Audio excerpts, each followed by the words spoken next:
In today's video, where have condo prices within the Toronto condo market and the GTA condo market fallen the most since peak market as we approach the end of the year 2022? That's right. In today's video, we're going to do a major condo breakdown of all the major condo markets within the GTA and do a price comparison from peak market to now. Hello, everyone. This is Sam from SaberiSixRealEstate and Remax Realtron Realty Inc. As always, back with another video for you guys here today. If you're new to the channel, welcome. My name is Sam, a real estate agent working with Toronto buyers, sellers across the GTA. On this channel, we like to talk about all things Toronto real estate market oriented, market facts, market stats, trends, buyer advice, seller advice, and so much more. So if you're new to the channel, welcome. Feel free to subscribe for this type of content if you enjoy it. Furthermore, you can get in touch with me with the contact information on the screen and in the description box. If you have any further questions, feel free to do so. Anyways, enough of all that self-promotion. Let's get to the main crux of today's video,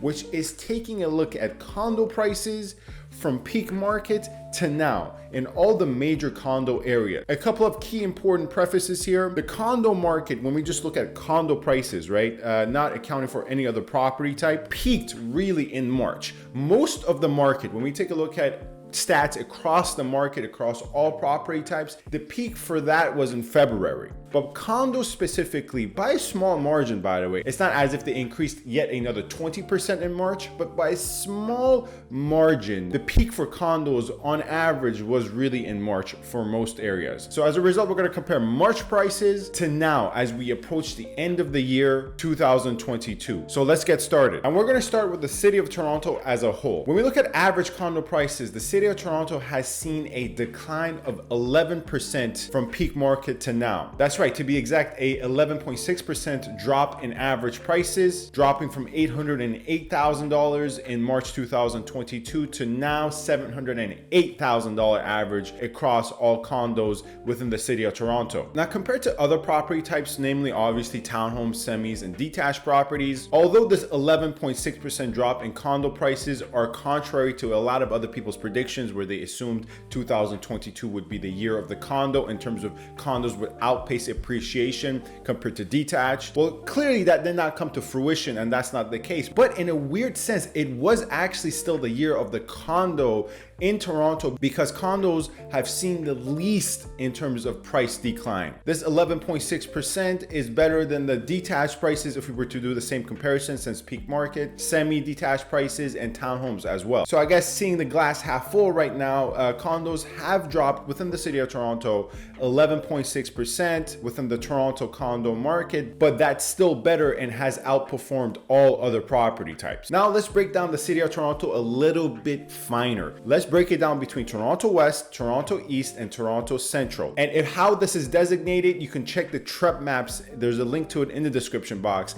Activate on the upper right corner the toggle municipalities, and you see all the C's, so C1, C8, C4, C5 are the central areas of Toronto. All the E's, E2, E3, E4, all those districts are the eastern portions of Toronto, and the same applies for all the W's, the western. Nonetheless, when we take a look at Toronto Central, for instance, to start with, we see that Toronto Central has actually performed the best compared to Toronto East, Toronto West. Nonetheless, we still do see, obviously, a 9.9% drop in prices since peak market. We're in peak market for Toronto condos within central Toronto. The average sold price was $879,000, and now we're looking at a average sold price of $792,000, so below the $800,000 threshold, and a 9.9% drop in prices. But when contrasted with Toronto West and Toronto East, this 9.9% drop is actually a decent figure. Nonetheless, it's still down. But for instance, Toronto West, according to average sold prices since peak market, saw the biggest drop at 17%. That's right, when we compare average prices since peak market within the western part of Toronto for condos, we see that prices have dropped since peak market at $764,000 to this point in time where the average sold price is $634,000. Now, the western Toronto market is very peculiar because you do have a batch of new builds, highly sought after micro communities within southern West Toronto, so mainly Mimico, New Branch, really Etobicoke, southern Etobicoke. And then you have a series of condos condos in the middle portions and northern portions of Toronto West that either belong to non-desirable areas or desirable areas, but they're very old, or any combination of these two, really. And when the market is on a very hot run, of course, these will hold up better. These older, less desirable options will hold up better, will perform better. But when the market takes a downturn, of course, they're going to see the brunt of the issues. Not to say this is not a perfect science, right? This is really generalizing, because there's a lot of older buildings that are 30, 40 years old that actually have held up better than very brand new buildings in really desirable areas. Nonetheless, as a general rule though, this is a key theme. Toronto East, on the other side, didn't really perform that much better either. Of course, better than Toronto West, but not as good as Toronto Central, where in Toronto East, we see a decline of 13% when we compare peak market conditions to the time of recording of this video, dropping from $703,000 to $608,000. There's no surprise that Toronto Central really still has held up the best value. But now let's even look a little bit more specifically, such as North York, Midtown, Downtown. How have these submarkets performed? And all these three submarkets really fall under the purview of Toronto Central, right? So you have to understand these prices are contained within the Toronto Central prices I have provided you. Let's start with North York. In North York, we see a drop in prices of 13%, dropping from the peak market price of $808,000 within the North York condo market to now at a $703,000 price point. Now, if you're a longtime watcher of this channel,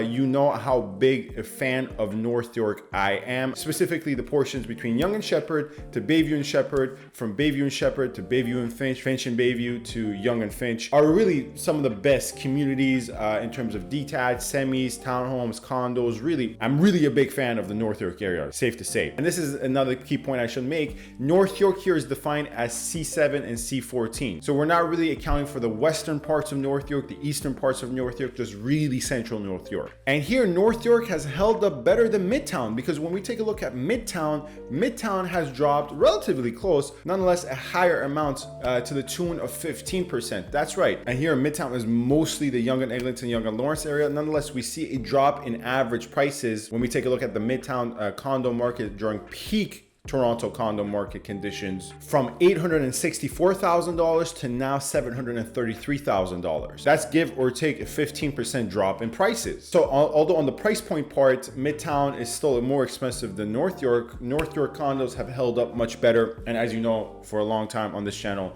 my opinion is that North York is a superior area to Midtown, particularly Yonge and Sheppard, I think is superior to Yonge and Eglinton. But moving forward to Downtown Toronto, how has Downtown Toronto held up? Well, defining Downtown Toronto as C1 and C8. Once again, if you do not know what these TREP codes designate, there's a link in the description box to the maps. Downtown has dropped 12% since peak market. That's right. When we take a look at the Downtown Toronto condo market during peak market conditions early in 2022, we see the average sold price there was $878,000. Now the average sold price stands at $765,000. I'm really actively working with buyers within the Downtown Toronto condo market, namely 3 active buyers right now that I'm working with, because you know, on this channel, I don't exclusively go based on the numbers. I also use my experience every day working with buyers on the ground and sellers on the ground as well. There wasn't that much proper condo stock within the last month within downtown Toronto. Most of the condo stock available belong to really average buildings, really good buildings in poor areas, or really good buildings that are really old and don't have much resale value. Ideal inventory was very low within the last month. So I'm not really surprised here that it's a drop to the tune of 12%, because what's actually selling is not the ideal downtown stock. A lot of the quality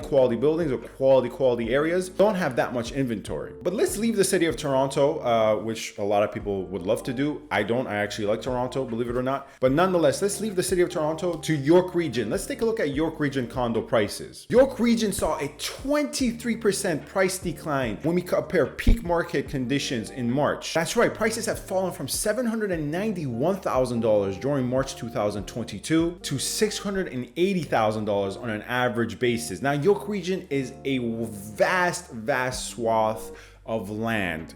So here the average to me is a little bit misleading. Not to say York region hasn't seen a considerable fall in prices, but I think 23% mark when we took a look at the average prices kind of might be a bit misleading. Nonetheless, let's break it down to get a little bit more detailed. For instance, let's start with Vaughan. Vaughan has seen a 9.6% decline in average sold prices with regards to the Vaughan condo market, seeing prices fall from $795,000 during peak market to now $718,000 during peak market. Out of Markham, Vaughan, and Richmond Hill, Vaughan has held up the best. I'm not the biggest fan of Vaughan. I really do believe there are certain good areas with regards to Vaughan for detached and freehold properties. To me, the Vaughan condo stock is a little bit overvalued. And the areas are still growing. Maybe it's a little too early to determine and have a negative reflection on the Vaughan condo market. But a lot of the new stock is built by, I think, really mediocre builders. Nonetheless, the numbers speak for themselves. They've only dropped 9.6%. Let's move on to Markham. Markham has seen a drop of 13% in average prices with regards to the Markham condo market during peak market conditions. The average sold price was $826,000. Now we're looking at an average sold price of $716,000. Moving on to Richmond Hill. Richmond Hill has seen almost a 13% drop in prices as well. So Markham and Richmond Hill are very close. To be specific, Richmond Hill 12.9%, Markham 13.3%. So they're very close. Nonetheless,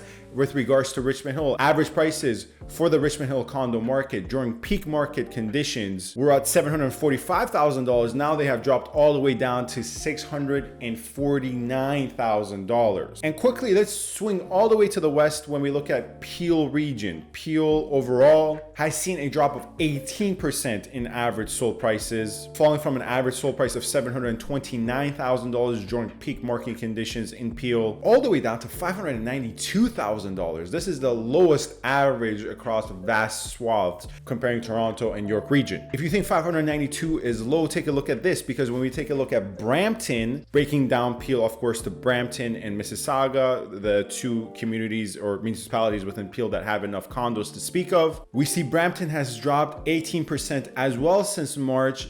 Here is interesting because the average sold price during March was $688,000 for condos. Now the average sold price is all the way down to $529,000. By far, Brampton condos is right now the cheapest condo market within the GTA condo market and the Toronto condo market. And lastly, let's finish off with Mississauga. With regards to the Mississauga condo market, we see actually a bigger drop than Brampton of 23% in average sold prices, dropping from $735,000 during peak market to now $600,000 average price point. And as always, I would love to break down these numbers so much more, but unfortunately, we're running out of time for today. This is a long enough video as it is. As always, feel free to ask any of your questions in the comment sections or get in touch with me with my contact information in the description box.